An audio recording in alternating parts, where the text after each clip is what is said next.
आप सबसे अनुरोध करूंगी, आगे बहुत सारी चीज़ों पे चर्चाएं बाकी हैं, शांति बना के रखें। और अब मैं अनुरोध करूंगी सांसद एवं अध्यक्ष NCUI क्रिब को श्री चंद्रपाल सिंह यादव जी से सराप आकर अपने विचार हम सबके बीच रखें।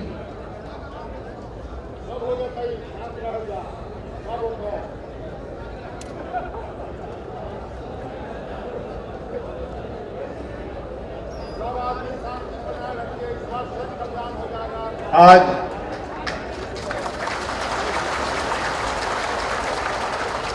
बिहार राज्य के इस सहकारी सम्मेलन में हम लोगों के मध्य पधारे भारत सरकार के माननीय कृषि मंत्री,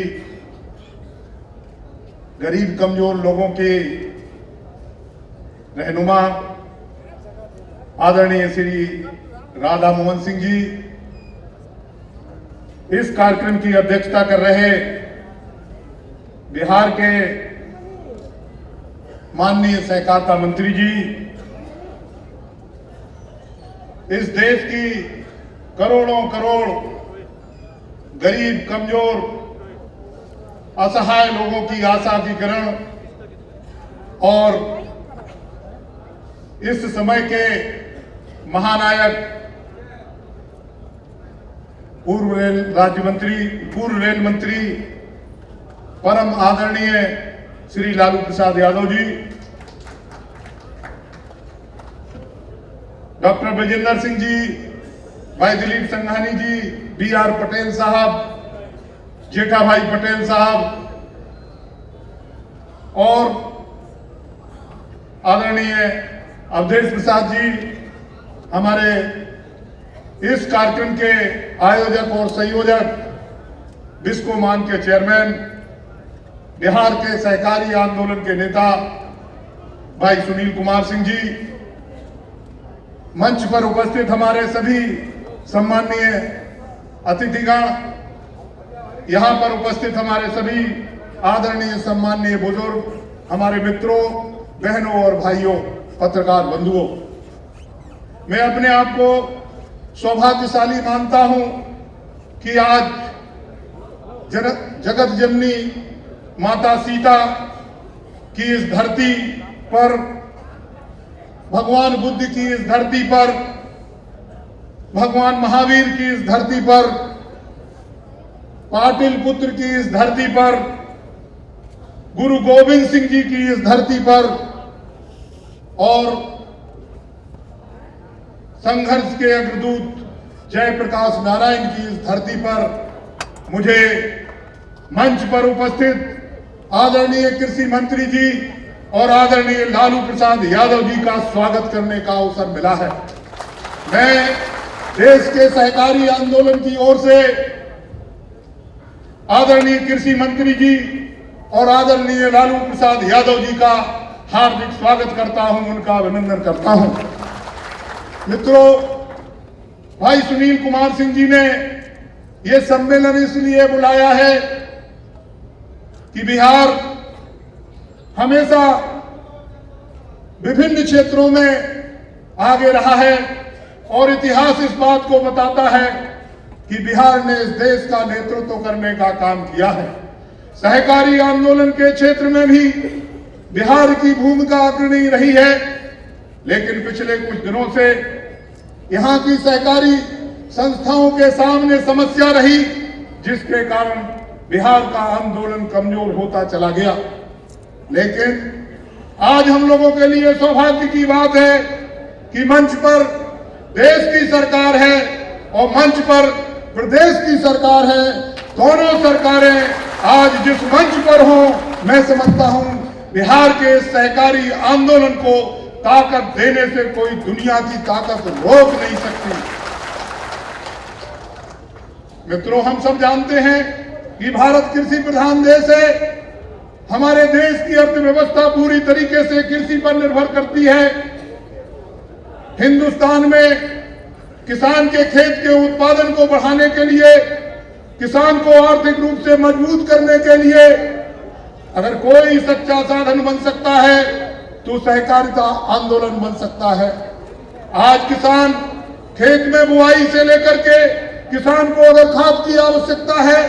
सहकारी समितियां किसानों को खाद की आपूर्ति करती हैं। किसान को अच्छे बीज की आवश्यकता है, सहकारी समितियां किसान को अच्छे बीज की आपूर्ति करती हैं। किसान को सस्ती दरों पर अगर ऋण की आवश्यकता है, सहकारी समितियों के माध्यम से किसानों को ऋण उपलब्ध कराया जाता है। विभिन्न जो आवश्यकताएं हैं उनकी पूर्ति करते हुए जब किसान का उत्पादन घर पे आ जाता है तो उनको सही कीमत दिलाने के लिए, किसान के उत्पाद का सही खरीद करने के लिए सहकारी संस्थाएं ही आगे आती हैं और सहकारी संस्थाएं ही किसान को सही कीमत दिलाने का काम करती हैं। आज भाई सुनील कुमार सिंह ने जिस तरीके से कहा कि 8,500 पैक्स बिहार की धान खरीदने का काम कर रही हैं, गेहूं खरीदने का काम करेंगी या विभिन्न किसान के जो उत्पाद हैं उनको खरीदने का काम करेंगी। मैं आदरणीय माननीय मंत्री जी से ये निवेदन करना चाहता हूं कि उनके लिए खरीद के लिए जो पैसे की आवश्यकता होती है उसमें भारत सरकार भी मदद करे और प्रदेश की सरकार भी मदद करे। अगर दोनों सरकारें मदद करेंगी तो निश्चित रूप से हमारी पैक्स जहां किसानों के उत्पाद को अच्छा खरीद लेगी वहीं पैक्स के ऊपर ज्यादा भार नहीं पड़ेगा। आज जो विभिन्न प्रदेशों में भाई सुनील कुमार सिंह जी ने बातें रखी है, विभिन्न प्रदेशों में आज गुजरात को देख लीजिए, आज मध्य प्रदेश को देख लीजिए, यहां तक कि उत्तर प्रदेश में भी है किसानों को सस्ती दरों पर ऋण उपलब्ध होता है। लेकिन बिहार में जैसे जानकारी हुई आदरणीय लालू प्रसाद यादव जी से मैं निवेदन करना चाहता हूं बिहार की सरकार से, क्योंकि उनकी सरकार है इसलिए निवेदन करना चाहता हूं कि यहाँ 7% और 8% ब्याज की दर पर किसानों को ऋण उपलब्ध हो रहा है। अगर आप चाहेंगे, अगर आपकी इच्छा शक्ति मजबूत बन गई तो निश्चित रूप से यहाँ के किसानों को 1% और 0% ब्याज के दर पर ऋण उपलब्ध कराया जा सकता है। इसमें भारत सरकार भी मदद करेगी और उत्तर प्रदेश की सरकार अगर मदद करेगी, दोनों मिलकर के अगर पैक्स को मजबूत करने के लिए आगे बढ़ेंगे तो निश्चित रूप से पैक्स मजबूत होंगे। पिछले दिनों भारत सरकार ने एक कमेटी बनाई थी, वैद्यनाथन कमेटी, और वैद्यनाथन कमेटी की सिफारिशें आई थी। वैद्यनाथन कमेटी की सिफारिशों के आधार पर भारत सरकार ने एक पैकेज दिया था। तमाम छोटी छोटी संस्थाएं जो आज बंद हो गई हैं, मृत प्राय हैं, उन संस्थाओं को फिर से शिक्षा प्रारंभ करने के लिए वैद्यनाथन कमेटी के पैकेज की बात कही गई थी। लेकिन उसमें प्रदेश की सरकार का भी हिस्सा था, भारत सरकार का भी हिस्सा था। मुझे पता नहीं है कि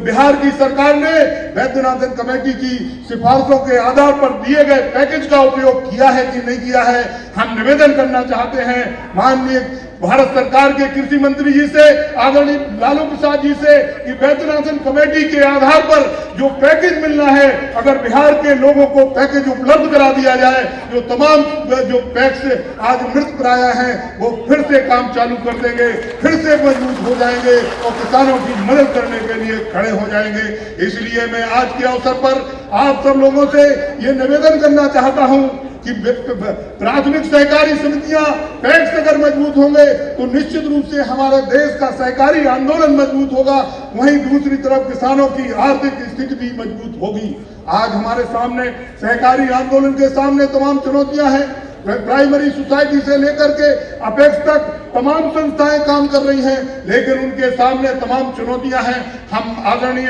भारत सरकार के कृषि मंत्री जी से निवेदन करना चाहते हैं कि उन चुनौतियों का सामना करने के लिए ये आंदोलन पूरी तरीके से तैयार खड़ा हुआ है, लेकिन उसमें आपके सहयोग की जरूरत है। हम चाहते हैं कि सहकार और सरकार, अगर सरकार सहकार की मदद करे तो निश्चित रूप से इस देश के किसानों की मदद की जा सकती है, गरीबों की मदद की जा सकती है। लेकिन हम देखते हैं सरकारें सहकार के ऊपर तमाम प्रकार के आपत्तियां दाखिल करके सहकार को कमजोर करने का प्रयास करते हैं। हम चाहते हैं कि हस्तक्षेप कम हो, सरकार का हस्तक्षेप कम हो, सहकार को मजबूत करने के लिए आप कदम उठाएं। निश्चित रूप से विश्वास के साथ कह सकते हैं कि सहकार मजबूत होगा और सहकार के माध्यम से तमाम किसान, गरीब, कमजोर लोगों की मदद की जा सकती है। आज भारत सरकार के माध्यम से पिछले दिनों भारत सरकार ने 97th कॉन्स्टिट्यूशनल अमेंडमेंट जो पार्लियामेंट में पास किया, लेकिन किसी कारण से वो हम लोगों के प्रदेश की सरकारों ने कानून बनाए, लेकिन उसके बाद भी लागू नहीं हो पाया। मैं निवेदन करना चाहता हूं इस मंच के माध्यम से कि जैसे कहा गया कि बिहार की धरती लोकतंत्र की जननी है, यहाँ से लोकतंत्र प्रारंभ हुआ है। हम चाहते हैं देश में सहकारी संस्थाओं को लोकतांत्रिक व्यवस्था देने के लिए 97th कॉन्स्टिट्यूशनल अमेंडमेंट के अलावा दूसरा कोई रास्ता है नहीं। उसके माध्यम से जहां समितियों को स्वावलंबी बनाया जा सकता है, जहां समितियों को लोकतांत्रिक व्यवस्था दी जा सकती है, तमाम पारदर्शी तरीके से काम करने का मौका मिल सकता है। हम चाहते हैं 97th कॉन्स्टिट्यूशनल अमेंडमेंट को आप ताकत दें, और पिछले दिनों जो पार्लियामेंट में उसके लिए सुप्रीम कोर्ट में जो सुनवाई पड़ी है, जल्दी अगर सुनवाई हो जाएगी तो निश्चित रूप से इस देश के सहकारी आंदोलन का कायाकल्प हो जाएगा। मैं कहना चाहता हूं, आज के मौके पर निवेदन करना चाहता हूं, बहुत जनून बात है कि जब सहकारी समितियां टैक्स से लेकर के देश के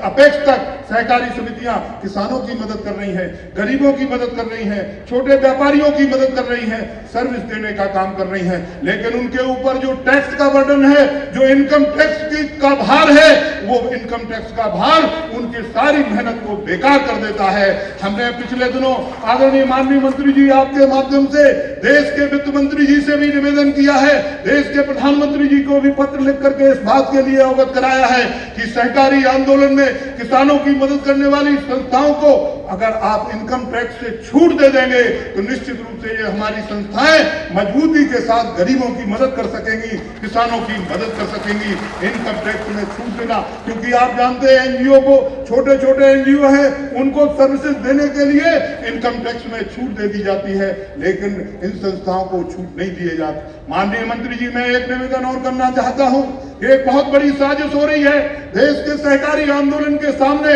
पिछले दिनों जो रिजर्व बैंक ऑफ इंडिया की एक हाई पावर कमेटी बनी, उस कमेटी ने एक सिफारिश कर दी कि तमाम जो सहकारी संस्थाएं हैं, अगर वो प्राइवेट होना चाहें, अगर दूसरे किसी एक्ट के अंतर्गत अपना रजिस्ट्रेशन करना चाहें तो वो परिवर्तन कर सकते हैं। तमाम सहकारी बैंकें, जो बड़ी बड़ी कोऑपरेटिव बैंक हैं, जो सहकारी आंदोलन के माध्यम से आज मजबूत हो गई हैं, आज सैकड़ों करोड़ रुपए उनके पास पूंजी है, आज वो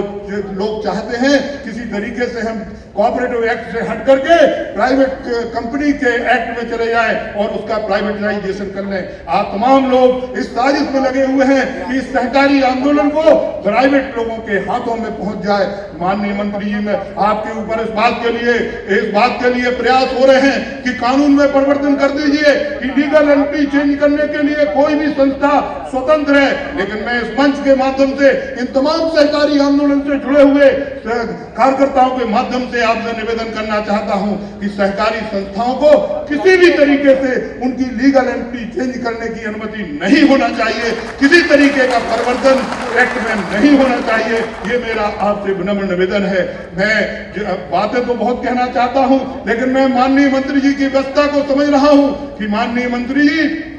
को माननीय प्रधानमंत्री जी के कार्यक्रम में जाना है, लेकिन मैं जरूर कहना चाहता हूं कि आज आपने और आदरणीय लालू प्रसाद जी ने जिस मसाल को जलाया है, जिस दीपक को जलाया है, मिलजुल करके इस देश में सहकारी आंदोलन को मजबूत करने के लिए आपने एक मंच से सब लोगों को इस बात का विश्वास दिलाया है। मैं आपसे कहना चाहता हूं, यही एक आंदोलन है जिसमें ना जाति है, ना धर्म है, ना राजनीति है, ना क्षेत्र है। सारे लोग सारी सीमाओं को तोड़ करके इस प्रदेश के विकास के लिए, इस देश के विकास के लिए मजबूती के साथ खड़े हो जाते हैं। हम मानते हैं, आपने एक नारा दिया है आपकी सरकार ने कि सबका साथ और सबका विकास, ये भी सहकारी आंदोलन का नारा है। हम चाहते हैं उस आंदोलन को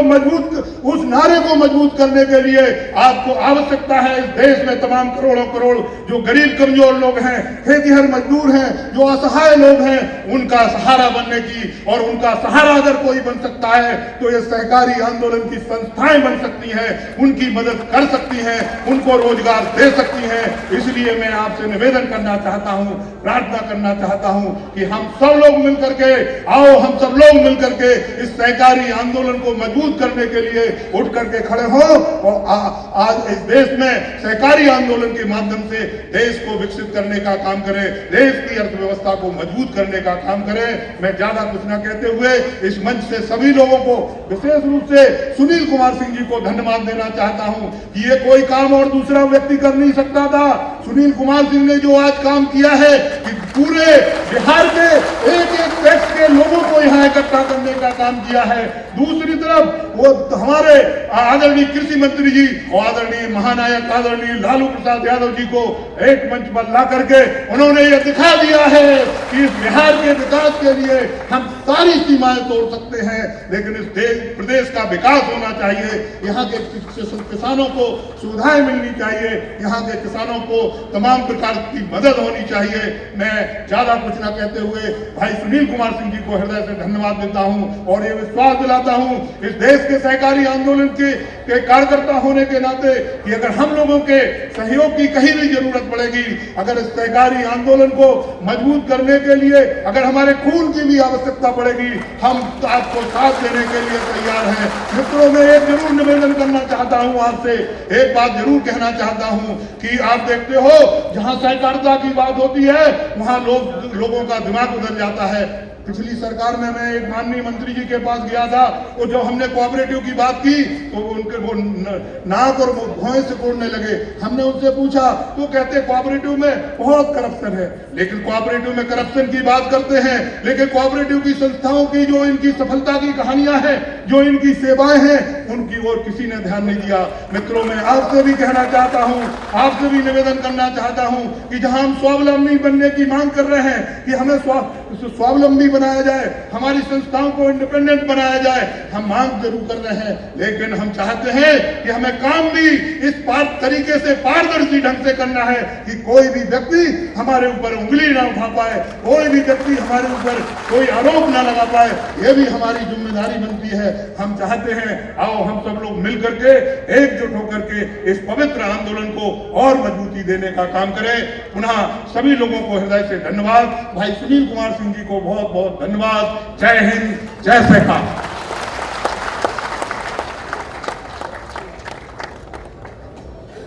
और अब मैं बुलाना चाहूंगी एक ऐसे निगम की प्रबंध निदेशिका को जो पूरे भारतवर्ष में सहकारी संस्थाओं को ऋण प्रदान करने का काम करती है। मैं चाहूंगी भारतीय सहकारी विकास निगम की प्रबंध निदेशिका श्रीमती वसुधा मिश्र हम सबके बीच दो शब्द रखें। सभाध्यक्ष, माननीय सहकारिता मंत्री बिहार, मंच पर आसीन सभी अति विशिष्ट अतिथि, देश भर से आए राष्ट्रीय स्तर की सहकारिता के पदाधिकारी, सामने बैठे हुए राज्य से आए हुए पैक्स, व्यापार मंडलों और अन्य सहकारिताओं के पदाधिकारी, देवियों और सज्जनों, नमस्कार। सबसे पहले मैं बिहार राज्य सहकारिता विकास समन्वय समिति को इस अति प्रासंगिक विषय पर एक ऐसा अद्वितीय सम्मेलन आयोजित करने के लिए बधाई देना चाहती हूं जो उन्होंने किया। साथ ही एनसीडीसी की ओर से दो शब्द कहने का अवसर देने के लिए हार्दिक धन्यवाद। बिहार सदा से ही ज्ञान, मौलिक विचारों और सहकारिता के क्षेत्र में अग्रणी रहा है।